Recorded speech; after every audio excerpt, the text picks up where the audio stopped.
యువతలో భక్తి పెరుగుతుంది. దీనికి ఎన్నో తార్కాణాలు. గతంలో కన్నా మన ప్రజల్లో, మన హిందువుల్లో, హిందూ యువతలో భక్తి పెరుగుతుంది. దీనంతటికీ మూల కారణం మన ప్రధాని నరేంద్ర మోడీ గారని చెప్పడంలో అతిశయోక్తి కాదు. ఎందుకంటే ఆయన ఒక మార్గాన్ని మన యువతకి ప్రతిసారి చూపిస్తూనే ఉన్నారు.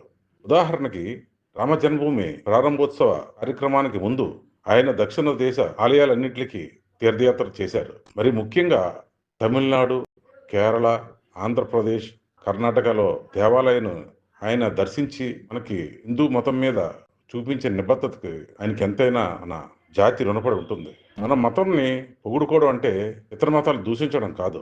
మన మతాన్ని గౌరవించడం అంటే ఇతర మతాలు ద్వేషించడం కాదు. ఇది కుహనవాదులందరూ తెలుసుకోవాల్సిన నగ్న సత్యం.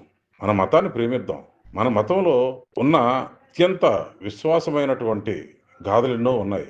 రామాయణం, భారతం, భాగవతం లాంటి అన్ని గ్రంథాలని మన పిల్లలు చదివేటట్టు చేయాలి, తెలిసేటట్టు చెయ్యాలి. తద్వారా రాబోయే తరానికి మంచి భవిష్యత్తుని అందించేవారం అవుతాం. కేవలం మూఢనమ్మకాలు లేదంటే ఏవో కొన్ని విషయాల్లో వ్యతిరేకించి మన హిందూ ధర్మాన్ని తోలనాడడం కరెక్ట్ కాదు. మూఢనమ్మకాలు ఉన్నప్పుడు ఆ మూఢనమ్మకాలని ఎలా త్యజించాలో తోటి వారికి చెప్దాం. అంతే తప్ప ఏదో 2, 3 చోట్ల మూఢనమ్మకాలు జరిగాయి. దానివల్ల మన హైందవ మతంలో ఈ మూఢనమ్మకాలే ఉన్నటువంటి ప్రచారం చాలా కాలంగా ఉంది. మన హైందవ మతం అంటే మూఢనమ్మకాలు కాదు. మూల విరాట్టులు. అత్యంత పురాతనమైనటువంటి చరిత్రగల మనం. మన దేవుళ్ళను, మన దేవతలను పూజించుకోవడంలో మాత్రం చాలా వెనకబడి ఉన్నాం. ఇతర మతాల వారు పర్ఫెక్ట్‌గా కొన్ని సమయాలు పెట్టుకొని ఆ దేవుణ్ణి స్మరిస్తూనే ఉంటారు.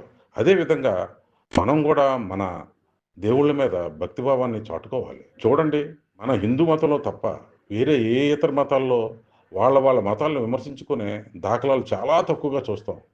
దురదృష్టవశాత్తు మన హిందువుల మతంలోనే మన హిందువులని చెప్పుకునే వ్యక్తులే మన మతాన్ని విమర్శిస్తూ ఉంటారు.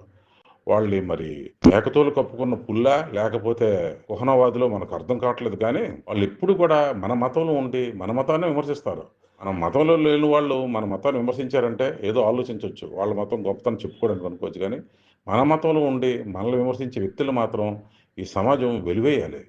తప్పులుంటే చెప్పడం తప్పు కాదు, కానీ అదే పనిగా విమర్శించడం మాత్రం హర్షించదగ్గ విషయం కాదు. కనుక మన మతాన్ని గౌరవిద్దాం, మన మతాన్ని పూజించుకుందాం. ఇతర మతాల వారిని మనం మన సహోదరులుగా భావించి గౌరవిద్దాం. ముఖ్యంగా గత దశాబ్ద కాలంగా మన యువతలో వస్తున్న మార్పు చాలా ఆనందంగానూ ఆశాజనకంగాను ఉంది. ఈ సందర్భంగా మన నరేంద్ర మోడీ గారికి ఇంత ధన్యవాదాలు తెలియజేసుకున్న తక్కువ అవుతుంది.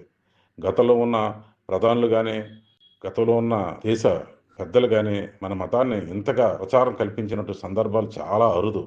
ఎవరో ఒకరిద్దరున్నా ఇంతగా మన మతాన్ని అభివృద్ధిలో తీసుకొచ్చిన వ్యక్తులు మాత్రం ఈరోజు మనతో ఉండడం మనందరి అదృష్టం.